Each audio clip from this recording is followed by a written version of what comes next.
The history of the galaxy is often written by the powerful, and for millennia, few were more obsessed with power than the Sith.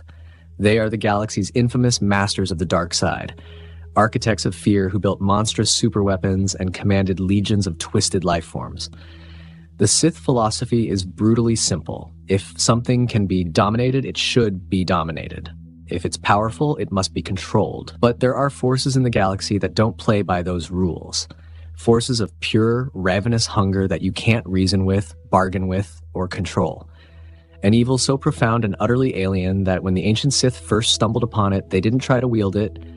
They buried it. They locked it away, hoping it would be lost to time.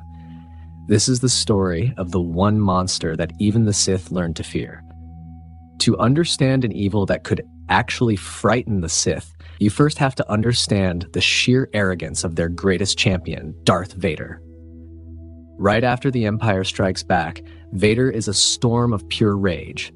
He's furious with the galaxy, with Obi-Wan, and with himself for failing to turn Luke Skywalker. And this perceived weakness did not go unnoticed by his master. In what has to be one of the most brutal lessons ever, Emperor Palpatine decided to test his apprentice. As shown in the Darth Vader comics, Palpatine orchestrated a vicious attack on Vader, leaving him shattered on the hellish landscape of Mustafar, the very place he was born as a Sith Lord. Palpatine's command was simple and cruel: survive. This wasn't just a punishment, it was a philosophical test.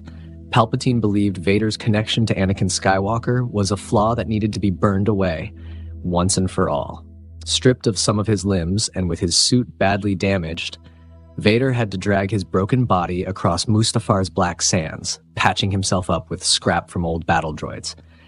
To make the humiliation complete, Palpatine sent the assassin not just to watch, but to actively hunt his apprentice. The message was clear. Even the Emperor's right hand is expendable. Only absolute, ruthless strength would be tolerated. But Palpatine underestimated the hatred that fueled his apprentice. Vader didn't just survive.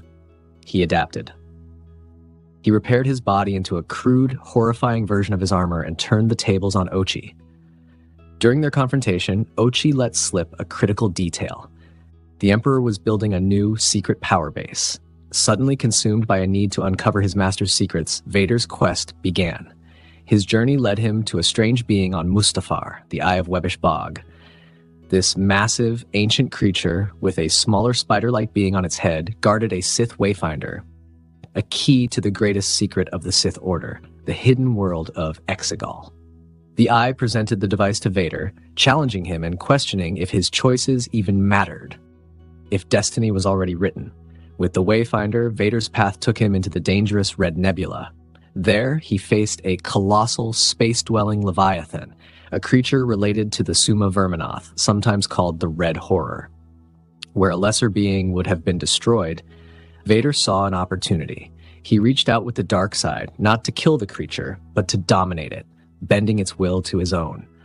In a stunning display of power, Vader forced the monster to guide him through the nebula, arriving at Exegol, ready to confront his master. Once he reached the Sith Citadel, Vader saw the true scale of Palpatine's ambition. This wasn't just a hideout, it was the heart of a shadow empire.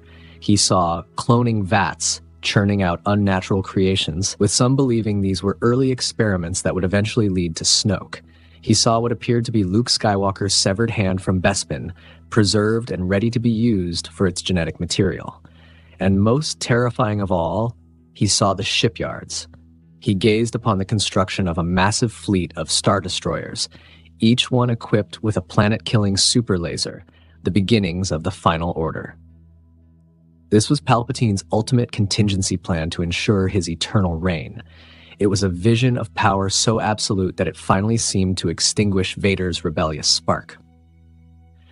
Faced with the evidence of his master's near-endless resources, Vader submitted once more, his own ambitions dwarfed by the grand design of the Sith Eternal. He finally understood the lesson Palpatine intended. True power wasn't about personal grudges, but about a legacy that could span millennia. But even the secrets of Exegol pale in comparison to an ancient evil that once threatened the galaxy.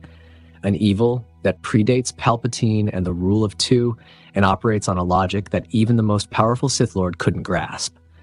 To find it, we have to go back thousands of years to the High Republic era and meet the Drengir. The Drengir are a sentient, carnivorous plant species, a walking plague of writhing vines and thorns, all linked by a single hive mind. They are driven by a primary, all-consuming instinct to feast on meat. They are deeply connected to the dark side, not as followers, but as a pure manifestation of its chaotic, hungry nature. Their very presence bombards others with telepathic waves of terror and despair. During the High Republic, the Jedi faced the Drengir and found them to be an almost unstoppable enemy. A blaster bolt would be healed in seconds. Their thorny vines could infect other living beings, enthralling them and bending them to the hive's will. And thanks to their incredible regenerative abilities, slicing one apart often just made the problem worse. The history of the Drengir is intertwined with the Sith, but not in the way you might expect. Ancient Sith, on their own quest for power, discovered the Drengir and formed a brief alliance. But the Sith are masters of betrayal. When they inevitably turned on their plant-like allies, they discovered a terrifying truth. The Drengir couldn't be beaten in a conventional fight. Attacking them with anger, with hatred, with the dark side, only seemed to feed their hunger and make them stronger. Realizing their mistake, the Sith did something almost unheard of. They changed tactics. They couldn't control the Drengir, so they decided to imprison them. Using powerful Sith sorcery, they targeted the hive's central intelligence, a being known as the Great Progenitor. They forced this core mind into a deathless slumber and, in doing so, put the vast Drengir network into a dormant state. The Sith then sealed the Great Progenitor away on the abandoned Amaxine space station and did their best to erase the records of their greatest failure. It was the Jedi of the High Republic who, centuries later, stumbled upon this prison. Mistaking the dark side artifacts for mere relics to be cleansed, they accidentally broke the spell, reawakening the Great Progenitor and unleashing the Drengir once more upon an unsuspecting galaxy. So, what does this all mean for Vader? While there's no record of Vader ever meeting the Drengir, you have to wonder what would have happened. Vader, a being of immense dark side power, would have been a beacon to them. They wouldn't have seen a master to fear, but the ultimate feast. Palpatine's evil was one of calculation, control, and order. The Drengir are the exact opposite, pure, chaotic hunger. They embody a dark side that can't be molded or wielded. The ancient Sith learned this lesson the hard way. They couldn't control the Drengir, so they buried them, a silent admission that some things in the universe are just too vast and hungry for ambition to contain. Vader learned on Exegol that he couldn't overcome his master's power, but the story of the Drengir teaches a greater lesson. Even Palpatine's power had limits.